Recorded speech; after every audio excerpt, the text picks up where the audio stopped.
Audio 6, libro Razonamiento y Argumentación Jurídica. Sección 7, Lectura jurídica y motor de inferencias en derecho. 1.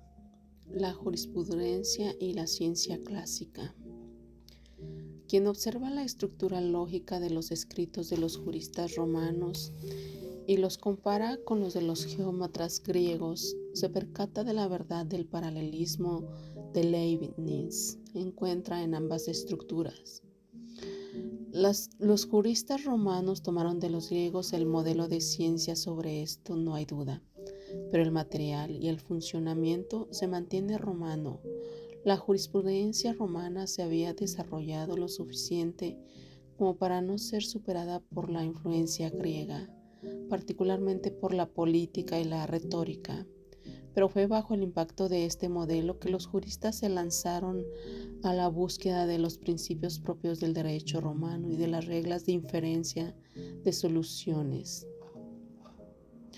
Es importante recordar que por ciencia, en el mundo de la cultura romana del último siglo de la República, se entiende ante todo la producción y organización del reconocimiento mediante la aplicación de dos métodos usados por los lógicos y los geómetras: la observación del singular, que conduce a través del conocimiento y la experiencia a la obtención de principios, y el segundo, que es el mecanismo de deducción, que partiendo de los principios permite la obtención de nuevos enunciados. Para pasar a la jurisprudencia de la fase de mera acumulación de experiencia a la ciencia, era necesario construirla de conformidad con el único modelo de ciencia disponible. Por ello, los juristas debieron enfrentar los problemas fundamentales planteados por la construcción científica. Así, los problemas de la jurisprudencia devinieron determinación del material jurídico dado, determinación de la base fáctica del sistema jurídico.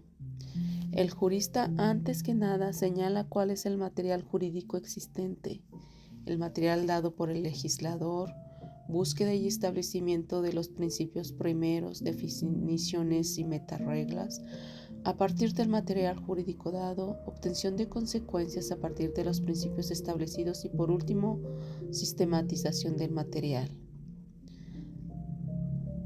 Conocimiento y regularización de la ley. Es importante mencionar que, según el modelo clásico, cualquier ciencia reposa en sus propios principios. Los principios son exclusivos de cada ciencia. Para construirla es necesario obtenerlos y formularlos en proposiciones, definiciones y regularse. Por tanto, la jurisprudencia de sus principios propios, estos no son sino las definiciones y metareglas que los juristas conocemos como regula iuris.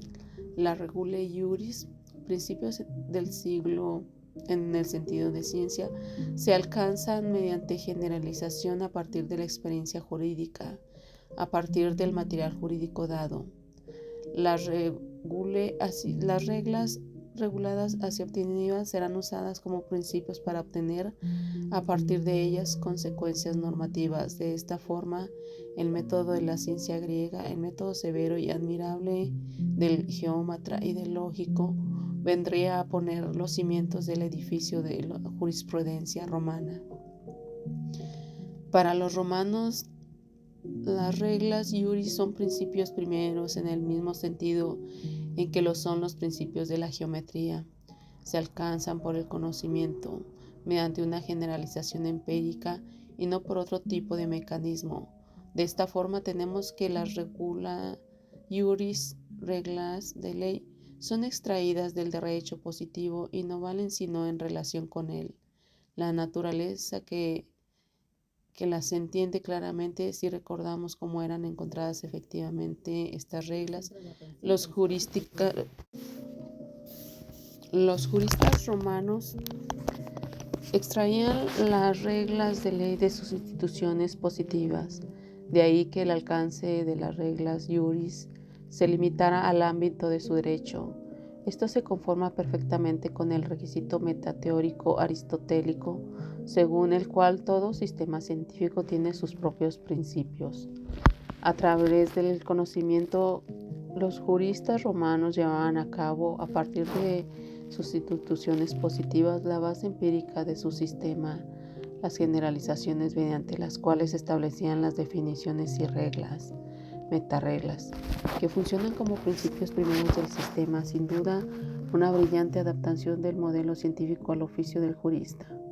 Fue así que los juristas romanos pasaron de la etapa de la experiencia a la etapa de la ciencia, encontrando mediante generalizaciones empíricas el elemento común a los casos particulares que han sido observados. El paso clave es, como señalé anteriormente, el descubrimiento del elemento común que relaciona los casos particulares. Es realmente fácil observar, verificar que las reglas juris sintetizaban los elementos comunes de una clase de cosas. Las reglas juris, que son las reglas de ley, no estaban destinadas a valer sin referimiento a los casos. Una regla que no fuera la descripción sumaria de una clase de cosas existentes perdería, como señala Paulo, su función. Por eso entiende que Mucio, protagonista de una transformación de jurisprudencia en todos los escritos, deje abundante espacio para la formulación tanto de las definiciones como de las regulaciones. La búsqueda de consecuencias jurídicas. Hasta aquí el modelo de los segundos analíticos fue seguido o implantado de modo más o menos ortodoxo, pero podemos decir lo mismo de lo que se refiere a la deducción de consecuencias jurídicas. En este punto los juristas romanos habrían de introducir una desviación absolutamente genial al modelo. Sabemos perfectamente que los juristas romanos fueron los que por primera vez aplicaron los métodos de los geómetras, de los gramáticos, de los lógicos, al análisis y sistematización de las normas e instituciones jurídicas.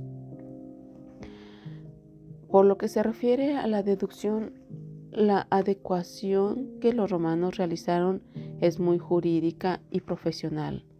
Aún adoptando los métodos griegos, los romanos no convirtieron jamás a la jurisprudencia ni al derecho al que se aplica, no lo quisieron hacer en un sistema filosófico. En su lugar crearon un sistema práctico, un ars indocati, un sistema de aplicación de derecho. No se produce una simbiosis entre su jurisprudencia y la filosofía griega. 4. Diferentes lecturas jurídicas. Antes de explicar en qué consiste la inferencia jurídica, haré una pequeña digresión sobre la lectura jurídica y sobre lo que los juristas llamaron responsum. Los juristas determinan cuál es el derecho aplicable a través de responsa. Las responsas son a tal punto la función esencial del jurista que a partir del siglo III de nuestra era dan a los juristas el nombre de juris consulti. Por medio de las responsas, los juristas señalan la solución de una cuestión jurídica. La solución se formula en un enunciado que indica el derecho que se aplica al caso en cuestión. Las responsas son descriptivas en grado diverso dependiendo de una lectura más o menos directa del material jurídico. Pensemos en un orden jurídico cualquiera. En el orden jurídico de la Roma tardorrepublicana, sea de una variable que indica cualquier conjunto finito de normas jurídicas, sea de una variable que cubre todas las consecuencias normativas de D. Por último, sea de el ordenamiento jurídico que contiene a D y a todas sus consecuencias. De esto se sigue que cualquier orden jurídico tal y como es concebido por la ciencia del derecho puede ser representado en esta forma. De acuerdo con la formulación anterior, debemos que D es igual a D y de D. Consecuentemente, D puede caracterizarse en cuanto sistema normativo como el conjunto de todas las normas y de todas las consecuencias normativas que se siguen jurídicamente de él. Los juristas, para determinar el derecho que se aplica a una cuestión jurídica en el ámbito de D, el derecho romano tardorrepublicano o cualquier orden jurídico nacional o internacional, formulan responsa, enunciados jurídicos a través de los cuales leen de o una parte de. Existe a mi juicio tres tipos característicos de lecturas que acarrean tres tipos de responsa, las cuales pueden encontrarse fácilmente en las fuentes romanas, en la jurisprudencia posterior y sin duda en la contemporánea. Primum responsum. Primera. Los juristas, después de un proceso de topografía jurídica, por así decirlo, seleccionan los textos relevantes y señalan directamente una parte de una norma en el sentido de descripción completa o una combinación de esta forma, asignaban cierto significado a un texto normativo, excluyendo otros. Segunda, los juristas, en el caso de que esta lectura más oblicua, por así decir, esto sucede la más de las veces cuando se piensa que D es oscuro, confuso o incluso contradictorio. Los juristas, después de ponderar el alcance, impacto, utilidad del material dado por el legislador, determinan cómo debe leerse o entenderse ese texto, como en el caso de primum responsum. Los juristas ascriben un específico significado al texto que leen, solo que aquí la adscripción de significado presume una mayor reformulación de D. Recordemos que el lenguaje en que el derecho se formula se lee con el aparato conceptual de la jurisprudencia. Tercera, en el caso extremo de que el primum y el secundum responsum se muestran insuficientes, los juristas señalan el derecho aplicable indicando aquello que se sigue de D. Los juristas proceden a hacer una lectura de lo que sigue de D. Ahora bien, lo que sigue de D es lo que conocemos como una consecuencia jurídica de D, una entidad de doble D y por tanto de D. Resulta prácticamente ocioso señalar que esta clasificación no es exhaustiva, ni significa que un tipo de respuesta excluya a otra. He puesto los casos que me parecen paradigmáticos, casos que son más bien abstractos. De hecho, la descripción del oficio de los juristas permite observar el uso combinado de estas respuestas, así como de una gran cantidad de fórmulas intermedias. Las lecturas mencionadas, particularmente los casos 1 y 2, parecen más bien arbitrarias, pero en realidad no lo son tanto. Primeramente, dependen de los conceptos y de las nociones bastante estables, prácticamente consolidadas, introducidas por la profesión jurídica, por la dogmática jurídica, por la doctrina. La lectura depende de las reglas de la hermenéutica jurídica y de los mecanismos de inferencia tenidos por válidos por los juristas por la propia dogmática. 5. La inferencia jurídica. En este espacio me propongo mostrar cómo se construye una inferencia jurídica y cuáles son los mecanismos, reglas que nos conducen a ella. Los juristas habitualmente sostienen que de D es todo aquello que se sigue lógicamente de D. Esta afirmación, sin embargo, no es del todo exacta. Primeramente, que alguna cosa sea consecuencia jurídica no significa que sea una consecuencia lógica. Puede ocurrir que algo se siga lógicamente de D y no sea parte de D. Puede darse que, de hecho, una consecuencia jurídica se siga lógicamente de D, letra D, pero en realidad es parte de la doble letra D. Todo en razón de una de las reglas de la lógica, proposicional, modal o deóntica, sino en virtud de las reglas, metareglas de interpretación de hermenéutica jurídica. De ahí resulta que una consecuencia jurídica es tal únicamente porque se sigue jurídicamente con la letra D. Todo esto porque la jurisprudencia, sus reglas de hermenéutica, han hecho propio un número considerable de reglas lógicas de la lógica proposicional clásica, así como de otras. Esto permite en realidad que se usen medios lógicos para su expresión, su descripción, tal como para su prueba. Pero esto es así solo porque aquí lógica y reglas hermenéuticas coinciden. Un argumento que me parece apropiado recordar es que las consecuencias jurídicas tienen carácter prima facie. Que las consecuencias jurídicas tengan tal carácter significa que son las consecuencias, mientras los tribunales en última instancia no decidan lo contrario. En razón de su carácter prime facie, primera fase, el destino de la consecuencia normativa presenta una triple posibilidad. Desaparece de D y por tanto esta letra D. Esto sucede cuando la cuestión jurídica que resuelve la forma diversa deja de ser consecuencia de la primera fase. 2. Se convierte en parte de la letra D. En este caso, la consecuencia es aplicada precisamente en esta forma por parte de los órganos aplicadores del derecho. Continúa siendo una consecuencia de primera fase de la letra D. Los juristas usan la frase que sigue lógicamente, como si fuera equivalente de la expresión que sigue jurídicamente. Sin embargo, una prueba de la impropiedad de esta equivalencia lo constituye el hecho de que la consecuencia normativa tiene un estatus prima facie, es decir, no es necesaria ni concluyente como lo es, por el contrario, cualquier conclusión lógica. Otro rasgo característico que distingue la consecución jurídica de una consecuencia lógica reside en el hecho de que la consecuencia normativa es siempre una respuesta, esto es, constituye una solución a una cuestión jurídica. Las consecuencias jurídicas no son conclusiones lógicas, sino respuestas prácticas en el sentido de filosofía práctica. Estos rasgos permiten distinguir claramente las consecuencias normativas jurídicas de las conclusiones o inferencias lógicas, así como comprender qué tan diversas son las funciones de una y de la otra. Se puede decir con razón que el problema de la jurisprudencia de la dogmática jurídica no es el de la validez de inferencia, sino el de la inferencia de validez, para usar las palabras de Amadeo G. A este respecto, es importante señalar que la validez en el derecho no se comporta como se comporta la verdad en la lógica.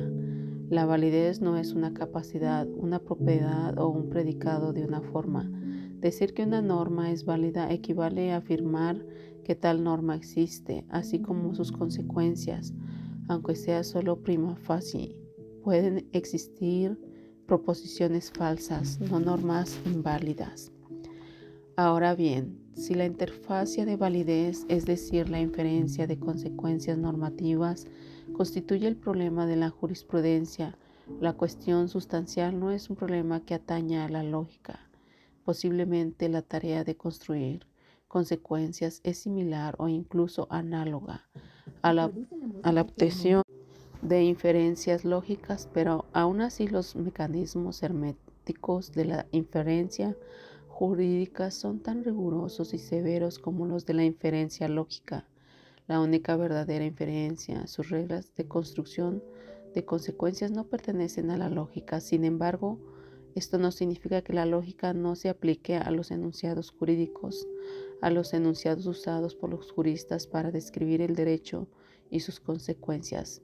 Estos enunciados, contrariamente a lo que sucede con las normas jurídicas, tienen propiedades lógicas y pueden ser verdaderos o falsos, ni tampoco quiere decir que no exista una lógica que establezca ciertas relaciones entre los operadores deónticos, prohibido, permitido, obligado, etc.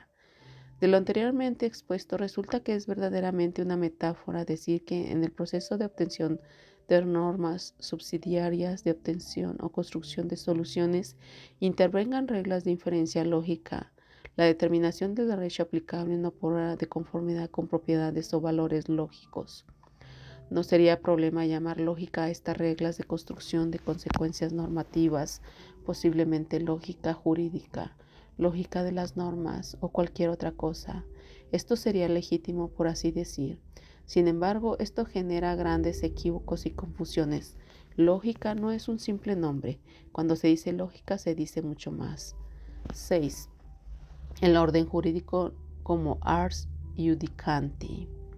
De lo anterior resulta que el diagrama propuesto del sistema normativo, aunque fundamentalmente correcto, no es completo ni conspicuo, no es complemento porque se muestra los procedimientos ni mecanismos a través de los cuales se obtienen o construyen las consecuencias jurídicas. No es conspicuo porque esconde la verdadera naturaleza de la consecuencia jurídica, teniendo en cuenta que las consecuencias normativas no se siguen de la letra D, sino que las regula de los primeros principios. Y si se siguieran de D, tendrían no obstante que satisfacer un test de compatibilidad con P y D.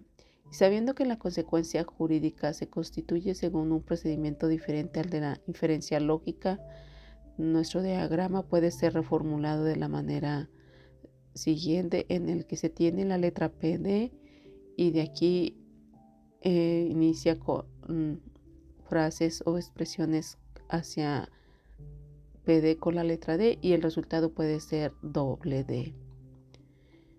Con esta explicación se comprende perfectamente el verdadero sentido de cualquier formulación de consecuencia jurídica presentada en forma de silogismo, forma a la que desde antiguo son efectos los juristas.